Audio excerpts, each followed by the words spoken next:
Vamos a continuar con la segunda parte de los patrones histológicos. Eh, llegamos en la cápsula previa, llegamos hasta analizar el patrón vesículo pustular. Ahora lo que vamos a revisar son los siguientes 5 patrones que nos están faltando por revisar. El primero de ellos es un patrón que a veces se presta a confusión y quiero clarificarle algunos conceptos importantes para que no entren en confusiones más adelante cuando se enfrenten a estos pacientes. Corresponde al patrón de vasculitis y vasculopatía. En este caso, el patrón morfológico, la morfología de las alteraciones en la histopatología se van a centrar en los vasos sanguíneos. Puede estar centrado a nivel de vasos sanguíneos del plexo superficial, del plexo superficial y profundo, y eventualmente también de los vasos de los septos del panículo adiposo. Aquí existen dos tipos, este patrón de vasculitis y vasculopatía tiene dos tipos principales, tiene dos tipos. Uno es el de vasculitis, en lo que prima acá es la inflamación. O sea, la vasculitis es el daño inflamatorio de la pared de un vaso sanguíneo. Este daño inflamatorio puede estar mediado por varios tipos celulares, pero el más frecuente y característico es el polimorfo nuclear, aunque también existen vasculitis por linfocitos, también existen vasculitis donde priman los eosinófilos, como por ejemplo la granulomatosis eosinofílica, o también casos de vasculitis donde lo que prima son el infiltrado granulomatoso, como por ejemplo la granulomatosis con poliangiitis, ¿ya? Entonces, la vasculitis corresponde al daño de la pared de un vaso por un infiltrado inflamatorio. Este infiltrado inflamatorio habitualmente es por polimorfos nucleares, pero no está limitado solamente a polimorfos nucleares, sino que también puede haber compromiso por eosinófilos, por linfocitos y por histiocitos, en lo que se llaman las vasculitis granulomatosas. Las vasculitis granulomatosas no son muy frecuentes en dermatología. Nosotros las vemos en pacientes con granulomatosis con poliangiitis, en vasculitis ANCA en general, y se pueden ver también, pero ya en vasculitis de vaso grande, como el Orton, como la vasculitis, como la arteritis de la temporal. Pero nosotros como dermatólogos eso no lo solemos ver. Entonces, tenemos daño de la pared del vaso por infiltrado inflamatorio que va a determinar dos cosas. Primero, la formación de fibrina, y esta fibrina se va a depositar tanto en el lumen vascular como en la pared del vaso. Esa es una cosa muy importante, el depósito de fibrina en la pared del vaso, que se llama necrosis fibrinoide, que es el requisito sine qua non para hablar de vasculitis. Y la presencia de extravasación de glóbulos rojos, que también se llama hemorragia. Entonces, hay un daño inflamatorio de la pared del vaso. Este daño inflamatorio, habitualmente por polimorfos nucleares, va a determinar la extravasación de glóbulos rojos, eso se le llama hemorragia, y también va a determinar la formación de fibrina, tanto a nivel del lumen vascular, del extravascular y en la pared del vaso. Es este depósito de fibrina en la pared del vaso lo que se denomina necrosis fibrinoide, y esta necrosis fibrinoide es el requisito y el distintivo que pone el sello al diagnóstico histopatológico de vasculitis. Por otro lado tenemos la vasculopatía, donde no hay inflamación, ¿ya?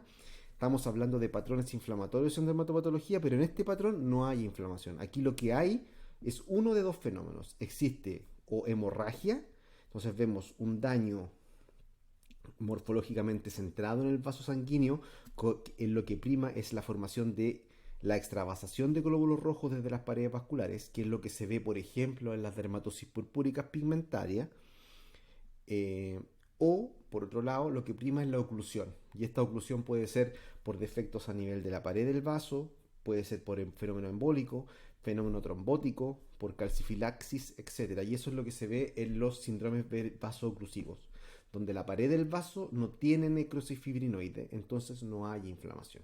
¿Ya? Entonces tenemos patrón vasculopático y el patrón vasculítico. Vamos entonces a pasar a revisar imágenes.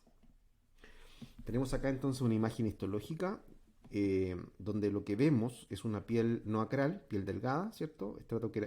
Una o sea, un estrato córneo con una queratosis normal en cesta, con una epidermis que está conservada, pero vemos que con lupa existe un infiltrado o una dermis inflamada en ciertos focos de la dermis superficial. Tenemos un infiltrado entonces perivascular, a este aumento un infiltrado perivascular superficial.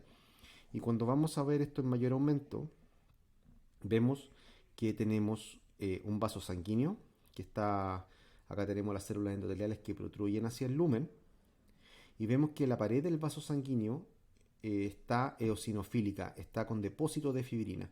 ¿Cómo sabemos eso? Porque esto es más eosinofílico que el colágeno circundante y la fibrina es más eosinofílica, se tiñe más con la eosina que el colágeno. Entonces, acá estamos en presencia de una necrosis fibrinoide, donde está depositada la fibrina en la pared del vaso, o sea, tenemos una vasculitis, donde tenemos también polvo nuclear y polimorfos nucleares. Los polimorfos nucleares son estas células que tienen esta forma como de hormiga, de un citoplasma que se tiñe negro. Acá tenemos un polimorfo nuclear, ¿cierto? Esto es un polimorfo nuclear y estos fragmentos de núcleos es lo que se llama la leucocitoclasia, que son fragmentos, son pedacitos del núcleo del polimorfo nuclear eh, que se visualizan tanto en el intersticio como en la pared del vaso. Entonces tenemos necrosis fibrinoide, tenemos polimorfos nucleares infiltrando la pared del vaso, tenemos también polvo nuclear en la pared del vaso, tenemos polimorfos nucleares perivasculares y polvo nuclear perivascular con esta necrosis fibrinoide. Y si es que nos vamos hacia atrás, vemos el aumento, vemos que este compromiso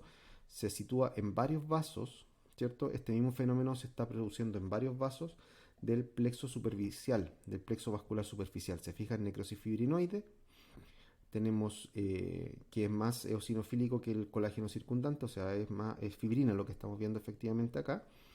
Tenemos polimorfos nucleares que infiltran la pared del vaso, tenemos la presencia de polvo nuclear y este fenómeno se repite únicamente en los vasos del plexo superficial. Si nos vamos al plexo profundo, que como recordaremos está en la unión de la dermis reticular con el subcutáneo, bueno, no vemos el subcutáneo acá, bueno, acá vemos.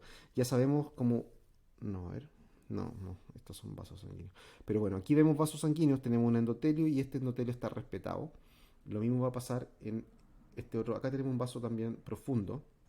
Probablemente esto corresponde a una arteriola. Tenemos las células endoteliales que protruyen el lumen. Tenemos una capa de células fusadas que probablemente corresponden a músculo liso, una adventicia que está más en la periferia y acá vemos lo que se adivina una membrana elástica interna. Entonces esto corresponde a una arteriola que está situada en la zona profunda, que no está comprometida por este fenómeno de, acá tenemos otro brazo grande que está cortado de forma longitudinal, donde vemos claramente la capa de musculatura lisa, vemos el endotelio, pero no vemos necrosis fibrinoide y tampoco vemos infiltrado de la pared de los vasos por polimorfo nuclear. Entonces vemos que este fenómeno de inflamación vascular se limita únicamente al plexo superficial. Entonces esto es lo que se llama una vasculitis de vaso pequeño.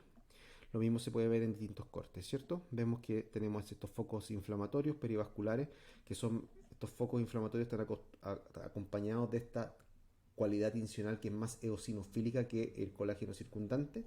Cuando vamos al aumento, lo que vamos a encontrar son múltiples polimorfos nucleares, que son estas células que parecen hormigas, la necrosis fibrinoide, infiltrado perivascular superficial y nos faltaría buscar o encontrar extravasación de glóbulos rojos, que acá tenemos. Si lo vemos acá, aquí tenemos algún glóbulo rojo, acá tenemos otro glóbulo rojo, otro glóbulo rojo, otro glóbulo rojo. Entonces tenemos todos los criterios de vasculitis, del cual el más importante es la presencia de esta necrosis fibrinoide que está presente. Entonces esto es una vasculitis de vaso pequeño. En esta imagen histológica lo que tenemos un corte de piel que con lupa se ve que tenemos una piel delgada, ¿cierto? Que tiene algunas estructuras foliculares, o sea, es piel delgada. El estratocorneo es normoqueratóxico con un estratocorneo en cesta normal. Vemos que existe un poco de infiltrado perivascular superficial. Sin embargo, estos vasos sanguíneos que están acá están los endotelios, no tienen capacidades tintoriales similares al colágeno, o sea, aquí no hay necrosis fibrinoide. Tiene un poco de infiltrado perivascular que incluso en piel normal se puede ver, no es para nada específico de nada. Básicamente hasta acá diríamos que es una piel más o menos sana, pero cuando vamos profundizándonos en la valoración, vemos acá un extenso foco de inflamación a nivel de la zona que se ve en la zona de la unión de la dermis reticular con la hipodermis. Vemos un intenso infectado inflamatorio y vemos que esto está alrededor de una zona que tiene una característica tintorial eosinofílica más eosinofílica que el colágeno. Entonces probablemente aquí probablemente haya fibrina depositada. Nos acercamos al vaso sanguíneo y lo que vamos a ver en esta zona, vemos Fibrina intravascular, estos son focos de fibrina, estos son glóbulos rojos, tenemos extravasación de glóbulos rojos, mucha fibrina, tanto tenemos fibrina tanto en la pared del vaso como en el lumen del vaso. Las células endoteliales ya desaparecieron acá, se necrosaron. Vemos polvo nuclear en estas zonas que están acá, estos como pedacitos de núcleos, esto es polvo nuclear. Y vemos un infiltrado intenso de polimorfos nucleares en la pared del vaso. ¿Ya? Este corresponde, y estos son células musculares, o sea, esta es una célula muscular que ya sabemos que es una estructura muscular porque es por la zona en la que está. Estamos hablando ya de la unión en el plexo vascular profundo. Como lo hablamos en algunas otras cápsulas, las vasculitis de vaso mediano son las que se producen en esta zona. Esto corresponde a la imagen de un paciente con una poliarteritis nodosa, que es una imagen que es una vasculitis de vaso mediano. Y buscamos graficar primero, nuevamente, reforzar el punto de la necrosis fibrinoide, la presencia de este infiltrado inflamatorio, la presencia de fibrina tanto intravascular como en la pared del vaso y la presencia de glóbulos rojos extravasculares. Esto ocurre, esto se manifiesta como nódulos y habitualmente el compromiso vascular puede llegar al panículo de forma de una paniculitis con vasculitis. ¿Ya? Entonces acá, para efectos de lo que estamos revisando, este es un patrón de vasculitis. Hay inflamación, esto es vasculitis, no es vasculopatía.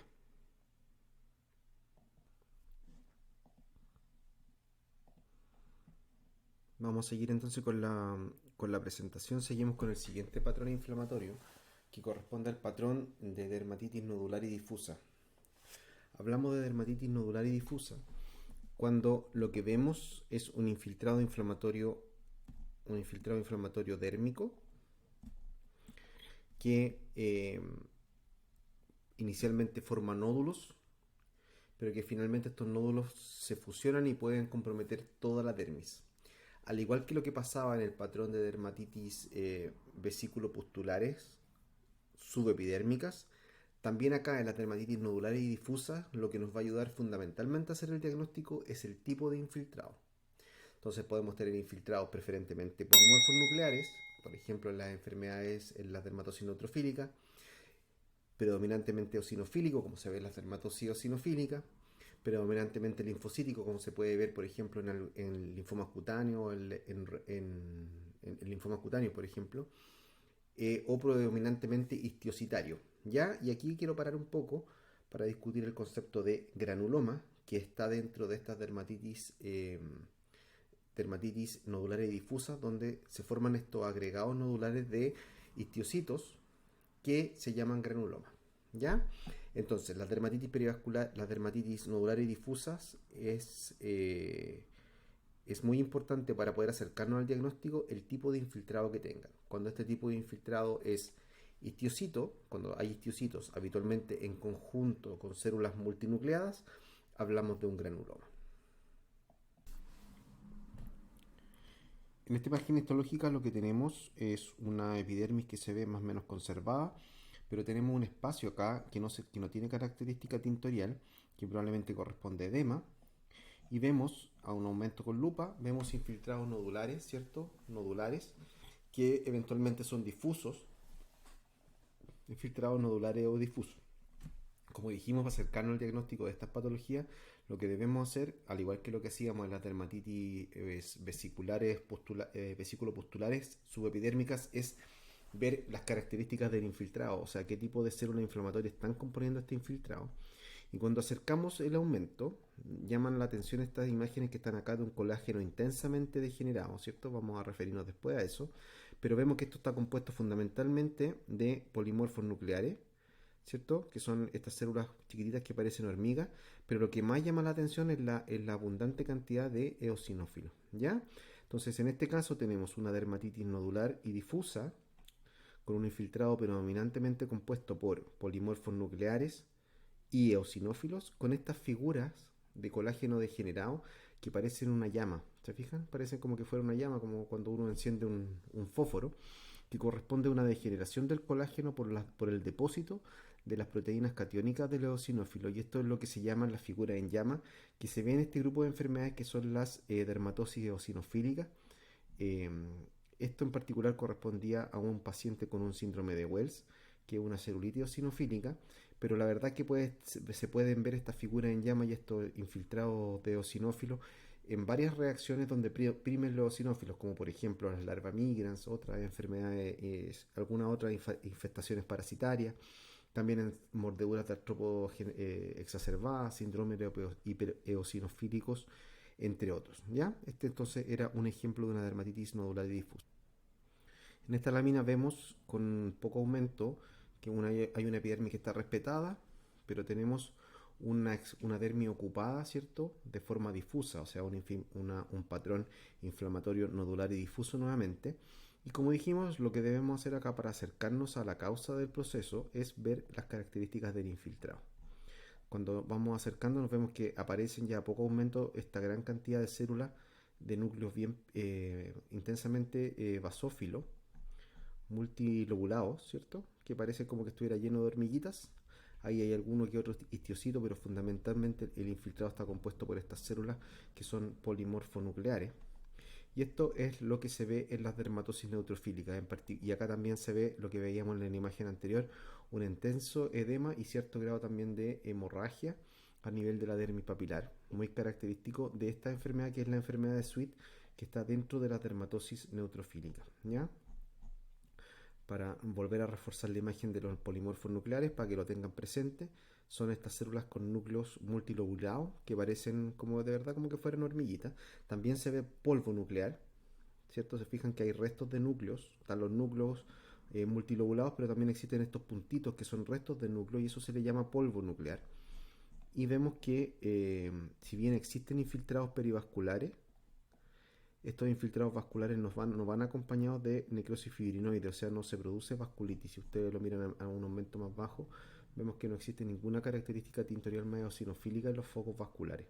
Así que aquí tenemos una dermatitis nodular y difusa, compuesta con polimorfos nucleares, con acentuación perivascular, pero sin focos de vasculitis. Y esto, como comentábamos, es muy característico del síndrome de Sweet. Aquí tenemos un ejemplo de patologías que infiltran intensamente los vasos sanguíneos, de hecho se borran en ciertas partes, acá se borran los vasos, se borra la estructura del vaso sanguíneo, pero no hay depósito de fibrina. Entonces esto no es una vasculitis, esto es solamente una dermatosis neutrofílica.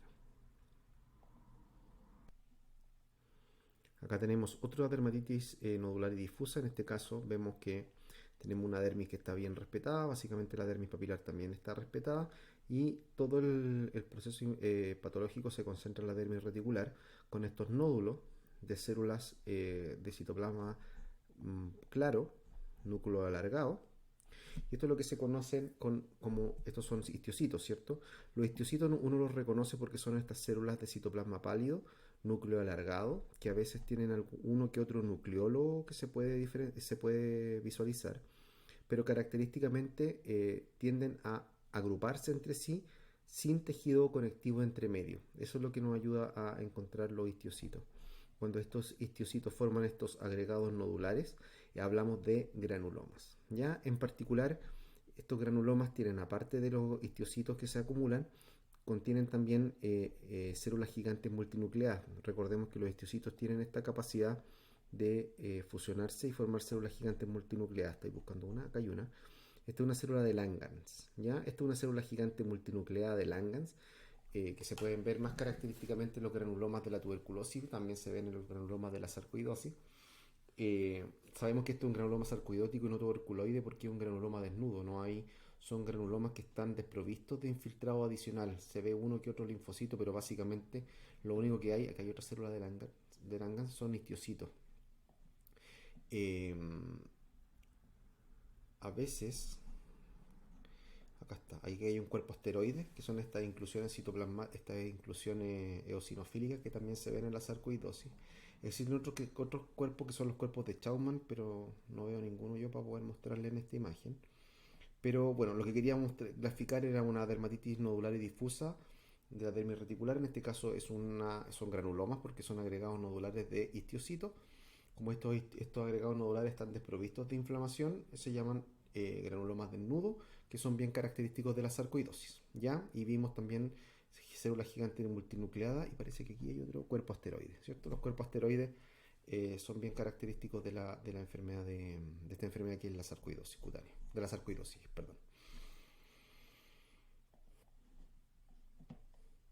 Siguiente patrón que interesa discutir, algunas cosas generales, es el patrón de foliculitis y perifoliculitis. Este patrón de foliculitis y perifoliculitis se refiere a cuando el infiltrado inflamatorio está, ya sea, perdón, déjenme,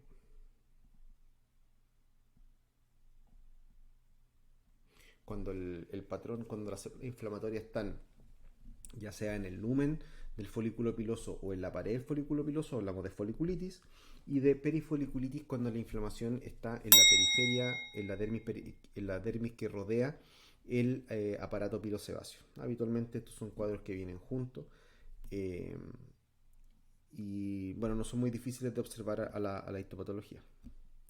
El siguiente patrón es el patrón de fibrosis y esclerosis. Aquí me quiero detener un poco.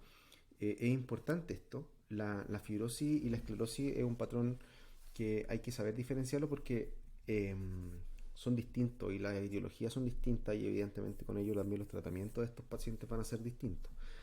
La fibrosis se refiere a patologías donde existe un infiltrado con aumento de fibroblastos y aumento de las fibras colágenas en la piel. ¿Ya? La fibrosis es típica, por ejemplo, en procesos benignos como las cicatrices, pero también en procesos no tan benignos como por ejemplo la mucinosis, el escleromixedema o la fibrosis nefrogénica sistémica. Por otro lado, la esclerosis se refiere al depósito de fibras colágenas que están gruesas, pero no existe una activación de los fibroblastos. Dicho de otra forma, solamente hay un aumento del colágeno que se ve intensamente eosinofílico con haces gruesos de colágeno, pero no hay un aumento en los fibroblastos, cosa que sí ocurre en la fibrosis. Vamos a pasar a ver unas fotos. En esta imagen histológica lo que vemos es una epidermis que está atrófica, y lo que llama la atención es este colágeno de haces muy gruesos haces de colágeno, pero no existe un aumento en las células en los fibroblastos. ¿Ya? Solamente un extensa depósito de colágeno que de hecho está reemplazando casi todas las estructuras anexiales, y las pocas estructuras anexiales que van quedando atrapadas por estos haces de colágeno marcados. ¿Ya? Esto corresponden a glándulas sudorípara-endocrinas que están siendo como rodeados y encerrados por estas fibras de colágeno, y esto es lo que se ve en las esclerodermias, ya sea en las variantes localizadas, que también se conocen como morfeas, o en las variantes sistémicas, tanto en sus variantes difusas como en su variante difusa como en su variante limitada, eh, que se ven entonces este patrón de esclerosis. ¿Ya? Esclerosis, aumento del colágeno sin aumento de los fibroblastos. En esta imagen histológica que vemos acá, vemos también el depósito de un material eosinofílico a nivel de la dermis reticular, intensamente eosinofílico, que corresponde también a fibras colágenas que están engrosadas, pero a diferencia de la imagen de la esclerodermia, existe un aumento de estas células fusadas, de núcleos fusados que corresponden a fibroblastos. Esto es lo que se ve en la fibrosis, y esto es un ejemplo de una patología que ya casi no se ve, que es la nefrosis fibrosis sistémica nefrogénica, que se veía en pacientes con deterioro de la función renal, en los que se utilizaban resonancias nucleares magnéticas utilizando gadolinio como medio de contraste. Entonces, la diferenciación entonces es bien clara. Aquí las fibras colágenas, si bien están aumentadas, no están tan engrosadas como si se ve en la esclerosis, y lo que llama mucho la atención es el depósito y el aumento de los fibroblastos, que se ven reactivos, y en algunos casos se ven incluso hasta mitosis de los fibroblastos. Esa es la diferencia con la esclerosis. Por último, para finalizar esta cápsula, vamos a mostrar algunas imágenes del patrón inflamatorio paniculítico. Acá también es importante diferenciar dos entidades distintas cuando el compromiso es preferentemente septal. Tenemos un grupo de enfermedades, y cuando el compromiso es preferentemente lobular tenemos otro grupo de enfermedades. Y en ambos casos tenemos enfermedades que cursan con o sin vasculitis. ¿Ya? Las paniculitis son de los cuadros que son más complejos de interpretar tanto para los patólogos como para nosotros los clínicos. Eh, y quiero mostrarles algunas imágenes como para que vean cómo se ven estos compromisos inflamatorios. Acá tenemos una imagen donde con aumento con lupa lo que vemos es, bueno, vemos varias cosas en verdad, pero lo que primero llama la atención es, eh, es esta imagen de, no, pero esta no es. Ahora sí encontré la imagen que les quería mostrar, me había equivocado de la mina. Entonces, acá tenemos un corte histológico donde llama la atención. eh, Tiene hartas cosas esta lámina. Mire, acá llama la atención, primero que tenemos un compromiso inflamatorio que se ve tanto a nivel, ¿cierto? Tenemos una dermis ocupada a nivel de los plexos superficiales, también de los plexos profundos, ¿cierto? En estas zonas que están acá, en las zonas que están en la unión, en el plexo que está entre la unión de la dermis reticular y la dermis y la hipodermis. Y también tenemos ocupación de los lóbulos adiposos, o sea, acá tenemos una paniculitis lobular. Eh, Interesante esta imagen porque podemos ver varias cosas. Primero, hartas cosas que ya hemos visto, que se suelen ver así en esta patología en particular. Primero, tenemos entonces un aumento amplio, tenemos este corte, tenemos un infiltrado que se ve superficial, que en algunas zonas borra la interfase dermoepidérmica. Tenemos otro infiltrado linfocitario que está en el plexo vascular más profundo, en estas zonas que están acá. Perivascular sin vasculitis, pero perivascular con células linfocíticas, con linfocitos, eh, con, con linfocitos, con histiocitos, y aquí vemos un plasmocito, que es una célula más grande, con un núcleo excéntrico, con un citoplasma más basofílico y que tiene esta zona de palidez perinuclear que corresponde al aparato de Golgi. Entonces tenemos un infiltrado linfo histioplasmocitario a nivel, aquí tenemos otra célula plasmática, a nivel del plexo perivascular superficial y profundo. Adicionalmente tenemos un patrón de interfase, estamos repasando todo lo que hemos estado mirando hasta ahora. Tenemos un patrón de interfase donde lo que se ve es un infiltrado también compuesto por linfocitos, histiocitos, en la unión dermoepidérmica. Acá tenemos otra célula plasmática. Ese núcleo, estas células que tienen este núcleo con esta cromatina condensada como en ruedas de carreta, como lo que se ve también en los carcinomas vasocelulares, ¿cierto? Esta estructura en rueda de carreta, estos núcleos que se ven también con esta estructura en rueda de carreta, aquí y acá, por ejemplo, corresponden también a células plasmáticas. Acá tenemos otra célula plasmática. Entonces acá tenemos un infiltrado linfo histioplasmocitario en la interfase dermoepidérmica que en algunos puntos lo borra. Tenemos una extensa vacuolización del estrato basal. Tenemos a media en la dermis, en la unión de la dermis reticular y papilar, este material eosino basofílico que se intercala en las fibras de colágeno que probablemente corresponda a mucina. Tenemos un infiltrado que es perivascular superficial y profundo, de interfase con vacuolización de la basal. Tenemos atrofia de la epidermis. Si ustedes se fijan, la epidermis aquí está atrófica. Miren la cantidad, tiene muy poquitas capas en relación a lo que uno esperaría. Y adicionalmente este infiltrado es adicionalmente eh, perivascular superficial y profundo, como dijimos, y tiene también cierto grado de compromiso. A ver, lo había visto. No se ve acá. No, no se ve.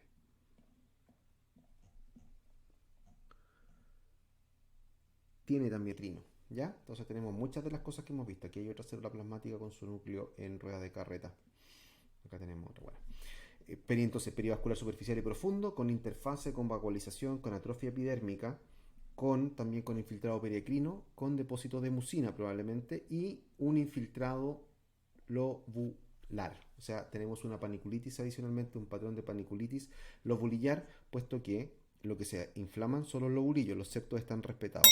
Acuérdense ustedes que el panículo adiposo está conformado por lóbulos de adipocitos y estos septos que están entre medio. La dermatitis, las paniculitis septales, lo que se inflama, por ejemplo, en el edema nodoso, son estos septos que están acá, que aquí en este caso están respetados. Y en este paciente lo que se vea inflamado son el lobulillo. Y el infiltrado está compuesto por lo mismo que está el compuesto infiltrado arriba, digamos, en la epidermis y en la dermis, que corresponde a células, a linfocitos, a algunos histocitos y a plasmocitos que infiltran los lobulillos. Esto corresponde a una paniculitis lúpica que habitualmente, como lo vemos en la clínica, habitualmente subyace a una lesión de lupus cutáneo crónico en la superficie. Entonces está el juego completo. Tenemos el lupus a nivel de la epidérmico. Clínicamente lo vamos a ver probablemente como un lupus discoide. Un lupus discoide. Aquí no vemos unidades foliculares, pero si hubieran probablemente habría que ir también tamponamiento folicular. Y abajo vemos la placa vemos el nódulo que corresponde a la paniculitis lúpica. ¿Ya? Entonces, ejemplo de un patrón de paniculitis lobulillar, donde se ven los septos respetados. En esta otra imagen, a diferencia de la anterior, lo que tenemos una epidermis y una dermis que se ven bastante conservadas y lo patológico se observa a nivel del panículo adiposo, pero en este caso los folículos, los lobulillos adiposos se ven bastante respetados, pero se ven ensanchados los septos, ¿cierto? Existe un ensanchamiento de los septos. Y si nosotros nos vamos a mirar esta situación, esto con mayor aumento, vamos a ver que tenemos un infiltrado inflamatorio septal.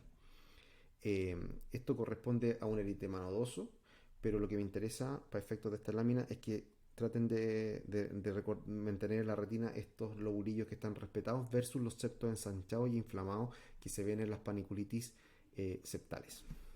La mayoría de las veces, cuando nosotros mandamos a biopsiar pacientes con paniculitis, con nódulos subcutáneos, las imágenes no son de este tipo. O sea, habitualmente lo que se ve es un compromiso mixto, tanto lobulillar como septal, y ahí son otros elementos que vamos a revisar en algún momento cuando veamos paniculitis, lo que nos ayudan a establecer un diagnóstico que muchas veces es de correlación. Incluso muchas veces estos pacientes los manejamos sin tener un diagnóstico claro y vamos haciéndole seguimiento, ¿ya?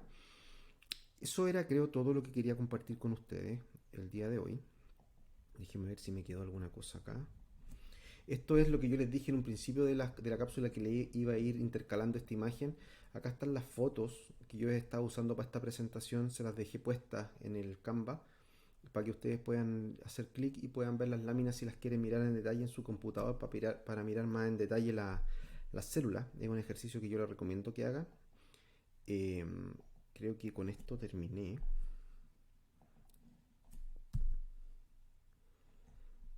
Perfecto, sí. Terminamos la presentación.